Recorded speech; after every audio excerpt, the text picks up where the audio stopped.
Good morning and welcome to our September Ninja Skill Booster Emails with Etiquette. I'm very excited to have you with me this morning. My name is Julie Jones and I work as a productivity ninja here at Think Productive, and we're a bit passionate about what we do. So I'm going to get straight into some lovely content for you and a couple of little activities so that you can sort of see how some of this stuff works. So thank you once again for joining me. I'm going to pop up my details on the screen. Please feel free to grab a screen grab of that. Please stay in touch with us. We love talking about this stuff. You can contact us through email, obviously through the website, and we are also on LinkedIn, Facebook and Instagram. And just a quick shout out for those channels. We do post regularly, not every day, probably about 3 times a week. We post useful little tips and tools on how to tackle some of the key productivity issues that some of us are facing. Particularly in this new hybrid way of working, it's really important to keep up with our skills and think about how they apply wherever we are working. And those little tips and techniques this month, as well as next month, are all focused on emails. We're really focusing in to try and help just cut through a little bit of that email overwhelm. So please check those out if you haven't already.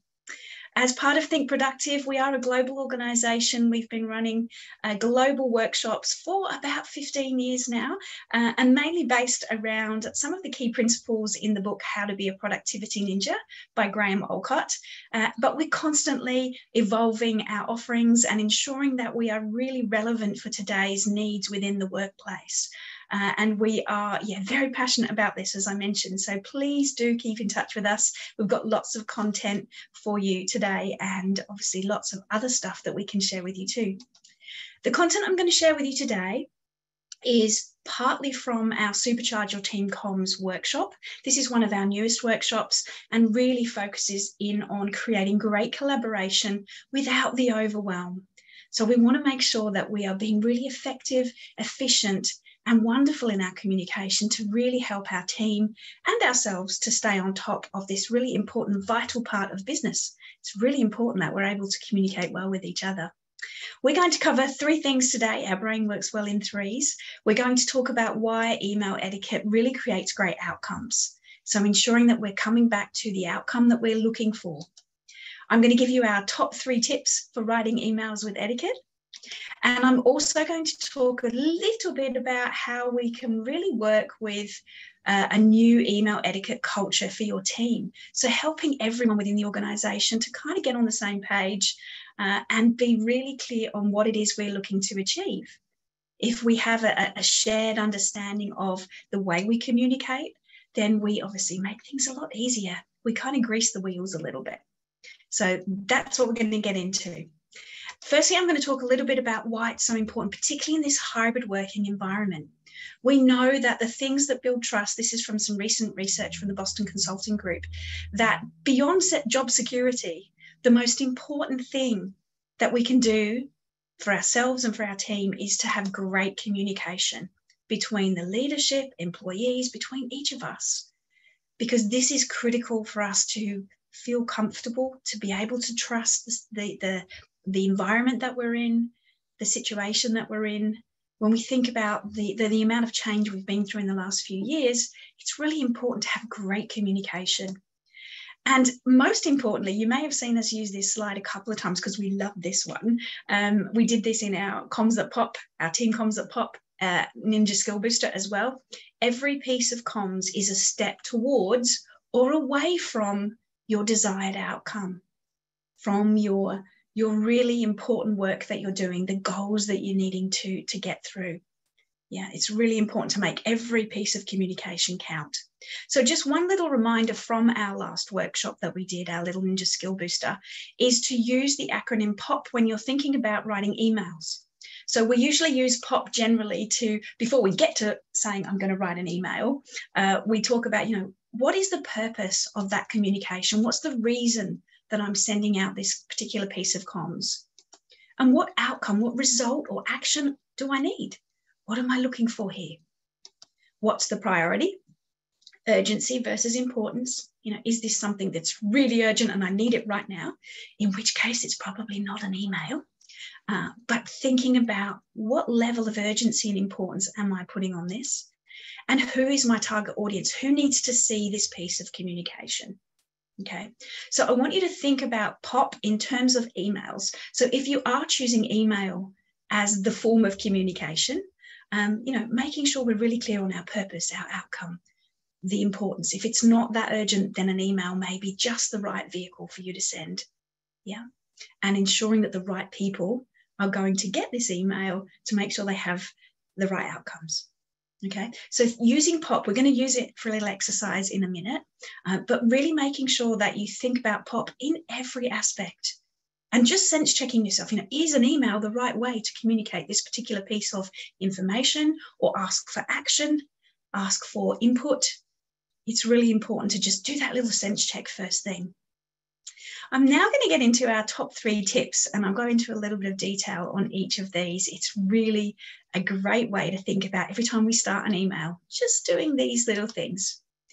And I love this expression, clarity is kindness. So when we're starting to write emails, this is our first little tip, be really clear. 1 topic per email. If you have 3 separate topics, then that's 3 separate emails. Yeah, that's really critical. And if we stick to these rules, it makes it easy for people to process that email, to forward it on, to reply, to action the things that you need. It makes it easy if we have 1 topic per email. If it's 3 unrelated things to say, as I mentioned, send 3 separate emails. I know that might sound counterintuitive if you're thinking about the number of emails that we send. But this will give clarity. It will help everyone to be really super clear on what's required. It takes away the clutter of all of those, the essay style emails where it's kind of like, okay, did I do that bit? Which are the bits that I need to get through? So really think about being very clear, 1 subject per email. The second technique I wanted to mention when we're writing our emails is making it easy to process those emails. And process is the word that we use rather than stop checking emails. We're going to talk about that a lot more next month in our Ninja Skill Booster, but processing emails. The way to make this easy for everyone is to write your subject line last. Often that's the place we start because it's right at the top. We put the people in, we put the subject line, and then we start typing. But I would really encourage you to write your subject line last and make it clear, concise, and actionable. I'm going to give you a few tips on this one now. It's really so important to have a great subject line, something that tells people very clearly what it is they need to do, if anything.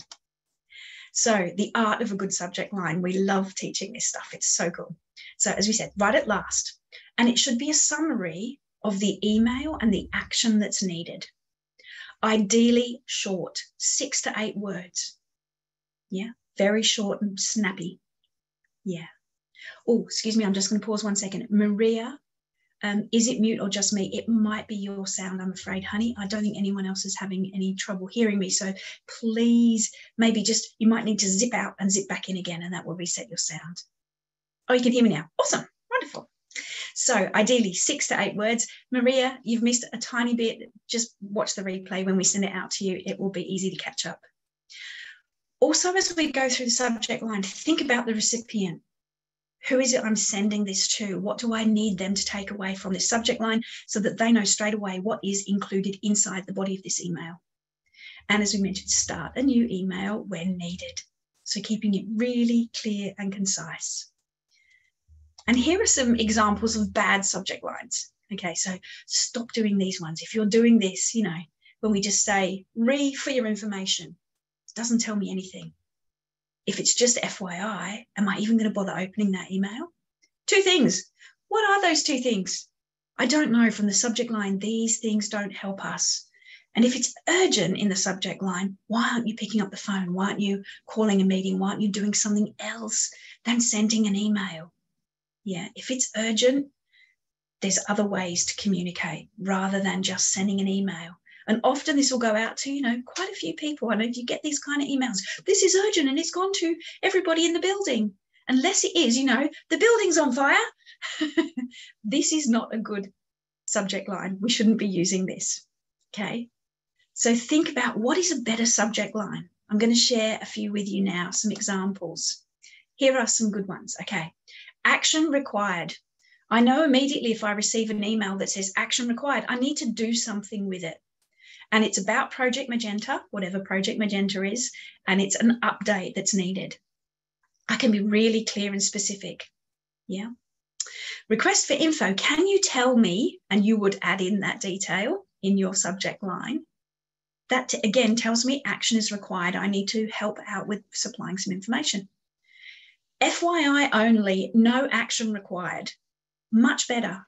It's literally I can look at this later. It's just for my information. I don't need to action anything. Invitation, launch event next Tuesday. I know exactly what it is. Maybe I'm not in next Tuesday. I don't even need to look at that one. Or, oh yes, I'm interested in that launch event. I'm going to put that in my diary. The next one's a brilliant one. I love this one specifically. Agenda and map for retreat. Tells me the date and it tells me where it is. Got everything I need in that subject line. It's really clear and concise. And this one, this is great. This is going to stop a lot of those emails where, you get emails about amenities or things that are happening in the office building. Men's toilet on the ground floor is now fixed. End of message. There is no content. It's just a subject line that tells you what you need to know and it's done. Yeah. So think about how you can use email to create clarity, to ensure that it's really going to be concise and to the point, and it's going to give everyone the information that they need. Okay. Our third little tip is to think about speaking human. And we're really passionate about this one. Be kind, be courteous, say hello, enjoy writing your emails as if you're a real human. We are coming up to, in November, we're going to be running our Human Not Superhero Ninja Skill Booster. And we're really passionate about the fact that even as ninjas, we want to be human. We want to engage others. We want to set up that idea, that feeling of trust, as we talked about very early on in this session, the need for everyone to understand that we are supporting each other, and comms is a really important part of that. So talk like a human, say hi, hello, hey, how you going? And even dear, maybe a little formal sometimes, but think about how we say it. Hey, how are you? Yeah. In our sign-offs, you can have a bit of fun here. If you're a little bit cheeky like us as ninjas, we like to be a little bit cheeky sometimes. We call it cheeky inquisitiveness, and we love our way of working to be interesting and engaging with others. So, thanks and speak soon. Talk soon, over and out. As ever, yours heavily caffeinated, if that's you. Even sheepishly, if you're asking maybe a bit of a favour. Yeah. Think about what you can do just to make it sound like you, to feel like we're being more human. And remember the magic PS.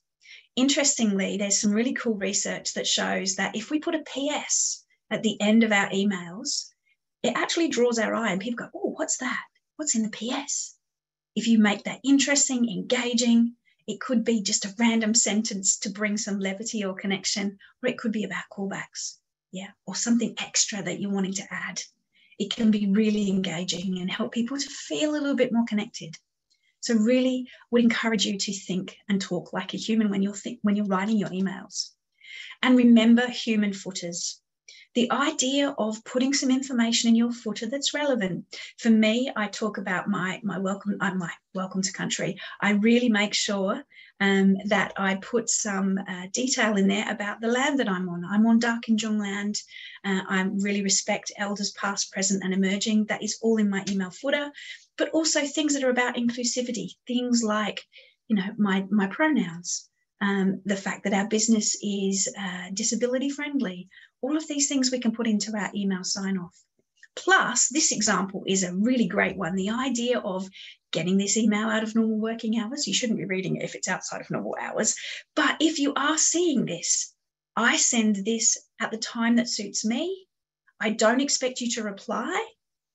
I would love you to reply when it best suits you. Yeah, this kind of language, this idea that we are in an environment now in this new hybrid working space where we really need to be able to give each other a little bit of leeway. Emails are not instant communication. They're not about urgent communication. They are about maybe some action, maybe some information sharing. Creating the right environment around this set of comms is so important. So make sure that your footer tells people your expectations, and ways of working so that they can ensure that they're matching your style, or they're saying, I'm really sorry, but I can't do that in this time frame. I've got this particular expectation around how quickly I can reply to your emails. So really important to have that human footer. I'm just going to pause. Tina mentioned, do we have any examples of PS? Yes, an example for me would be I'm sending information to one of our clients setting up a workshop, and it might be that I've given some technical details about the logistics. If we're running an online workshop, I might have given, say, a Zoom link, some information that's really important for everyone to get. And then in PS, it could be just as simple as, I'm really excited to be running this workshop with your team and getting to know you better. Something that just closes it out with a human example. Yeah, that can be really cool. It might be some other bits and pieces that you want to add in that just really connect. Depends on the subject, I guess, in terms of the email. The level of formality that may be in the email is also going to determine what you'll put in the PS line. Awesome. Thank you for the question, Tina. And I also wanted to just mention Emojis. This idea of digital body language is a great book here by Erica Darwin. The idea of when we are in the virtual space or in the hybrid working space, often it's very hard to read body language. Yeah, we might have some people physically in the same space as us and others that are outside of that space in the virtual world. So being able to read body language, being able to bring a little bit of emotion into your emails, into the way we connect is also important. Now, this one, just have a chat with your team. Do we use emojis or not? I had a really great discussion with one of my clients' teams a little while ago where one of the team would send thumbs up, either in instant chat or in emails. Thumbs up. Great, really positive. Got your email. Da-da. But there was a lack of clarity here. What does this mean? Does this mean, yep, gotcha? Or yes, I'm actioning and I'm going to get back to you with a response to the thing that you need. So be really clear on what some of that language means. Yeah, really important. Okay, I'm going to give you 2 minutes now to have a practice with some of this stuff. So I would love for you just to pause. I'm going to set my timer for 2 minutes and give you just 2 minute break to write some emails. Okay, write one email. That would be really cool. Just have a go with one. Have a go with ensuring POP first. So if you think about POP, we talked about purpose, outcome, priority, and people. So use POP. And then the 3 tips I've mentioned. Yeah. If you can take, oh, I actually said 3 minutes. I will give you 3 minutes. That's no problem at all. So 3 minutes to write an email. Have a go. See what happens. I will just set my timer. If you have any questions, please feel free to drop them in the chat box. And the 3 tips that we've talked about. So being human, writing your subject line last. And what was my first one? Goodness me, my brain has gone dead. I will go back. Of course. One topic per email. Clarity. Thank you, Vanessa. Yes, one topic per email. So write just one topic in your email and make sure that you write your subject line last and make it human. So I'm just going to go back to my action page and give you 3 minutes to do that.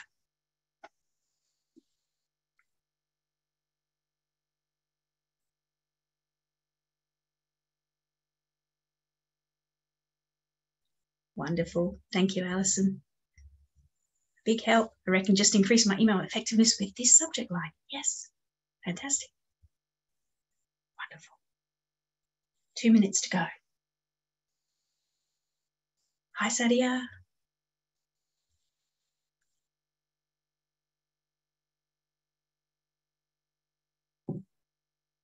Vanessa, I think that depends on the formality of the email train.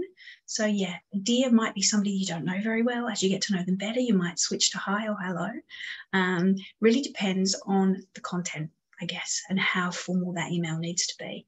If you're writing something that's around performance management or something that's very confidential to a new potential client, for instance, you're going to have a different way of engaging with each of those people. Problem. Okay, 1 more minute to write an email just to give this some practice.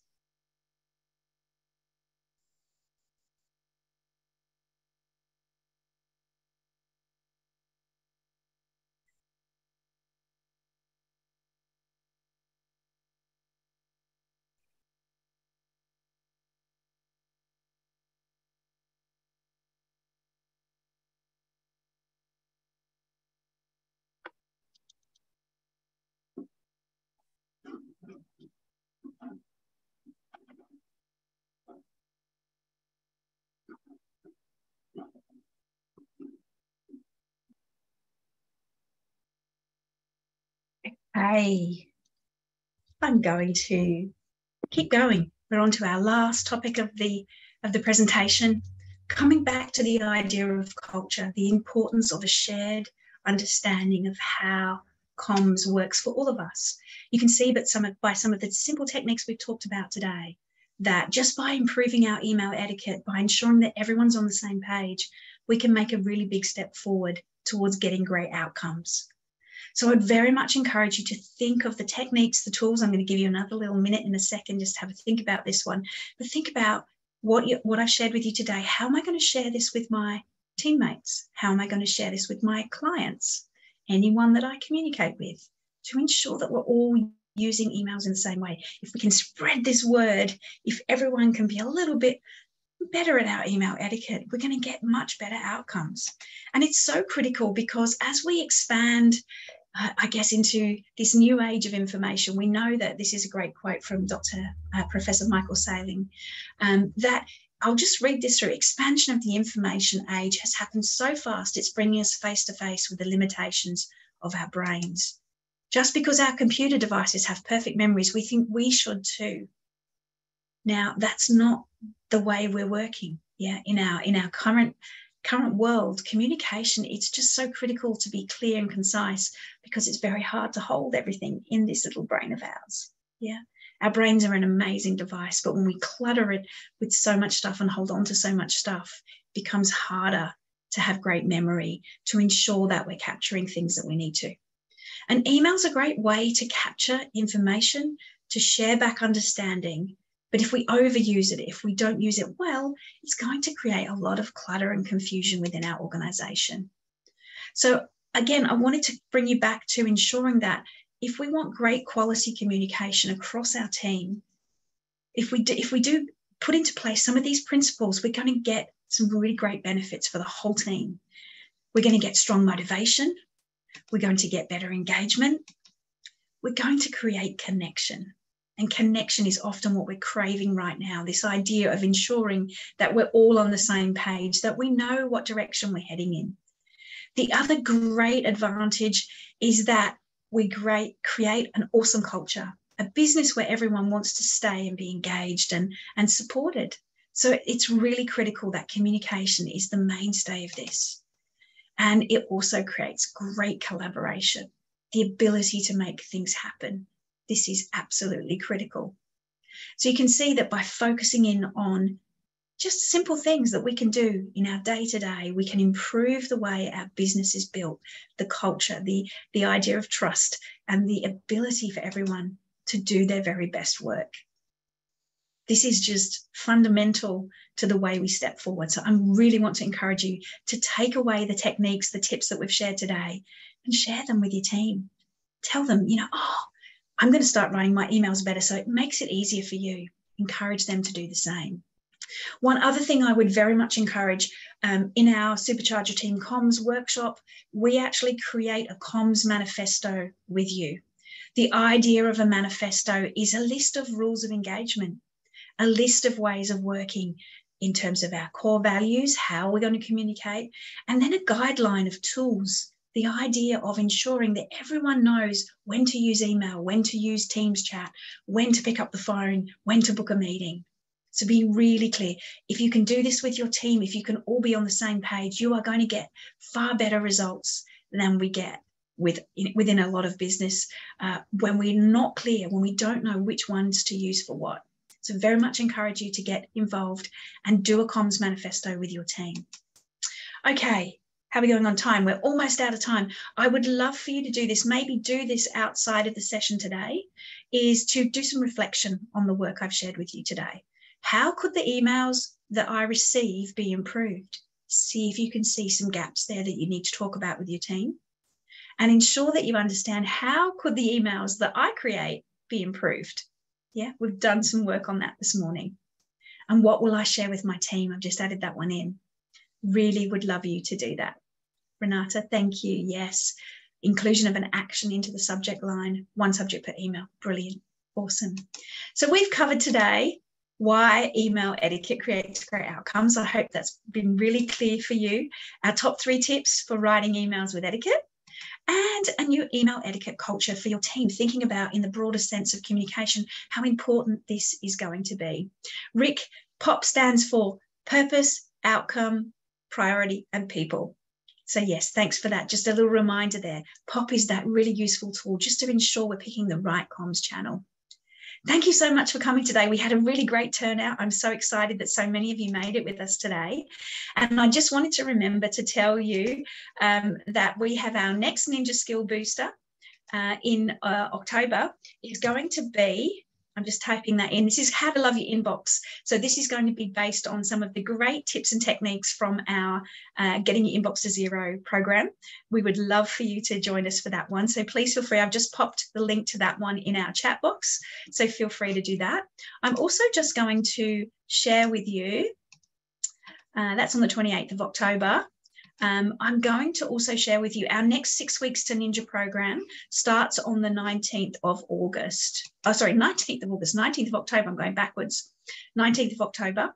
So please feel free to find out more information. I'm just going to get my little links for you. And I've got, before most of you go, I have one surprise for you. So if you can hold on before you leave the room, that would be awesome. Our 6 weeks to Ninja link is in the chat box for you now. And drum roll, please, if anybody wants to do a little drum roll. I wanted to share with you, there's a link just going into the chat box for you now, and I'm just going to move my slides on one page, I want to just let you know that we have a surprise competition for you. If you've been thinking about the 6 weeks to Ninja program, this is your chance to win a spot on our 6 weeks to Ninja program. Now, I've popped the link in the chat box, so feel free to just click on that link, or you can scan the QR code and enter our competition. This is for one of you to join our 6 weeks to Ninja program. It's valued at around $1,250. We would love for you to join us, so please feel free to enter the competition. It is a game of skill. You will find that there are just 5 questions, 2 of those being what's your name and what's your email. So there are just 3 questions that you need to answer to give us some feedback, to give us some insights into where you're at. And we're going to choose a winner from that in order to, oh, you're not seeing any links in the chat box. Okay. Can anyone else see that? Oh, thank you, Jennifer. Thanks for letting us know. Yes, Jennifer just is one of our graduates from the 6 weeks to Ninja program. Oh, I can't see the links. Okay. No problem at all. As soon as this is finished, I am going to, hold on one second. I am just going to go back to my chat box and see if I can post. Here we go. It didn't go to everyone. How annoying. Well, this is the competition link. Awesome. It's just in the chat box for you now. Little rookie mistake there. Please, please, please enter the competition, and also please stay in touch with us. We would love to chat with you further. We have lots of great workshops available to support you and your team. Please keep in touch. And as I mentioned, our next Ninja Skill Booster in October is going to continue this journey on emails. So we're going to help you with getting on top of your inbox and ensuring that we are all feeling a little bit more calm before we get towards Christmas. So thank you so much for your time today. It's so lovely to have had you with me, and have a wonderful rest of your week. If you have any questions, I'm going to stay on the line just for a couple more minutes. So please keep in touch. I'll stop the recording and chat to you next time. Take care. Have a wonderful day.